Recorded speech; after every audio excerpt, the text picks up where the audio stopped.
যখন জীবের নাম বলবো তখন কি করব? নড়াচড়া করব। নড়াচড়া জাস্ট এরকম এরকম এরকম আমি যেভাবে করছি এরকম।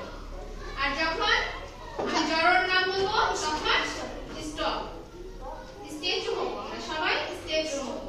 একদম পুরো হাত নড়াচড়া করলেও সে ডিসকোয়ালিফাই। হাতও নড়াচড়া করা যাবে না, মাথাও নড়াচড়া করা যাবে না, তার মানে একদম স্টেচু। আর শেষ পর্যন্ত যে থাকবে আর সে উইনার।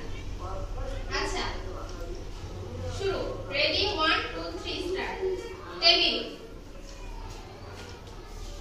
we disqualify জান্নাত না, যে ম্যাডাম জান্নাত না।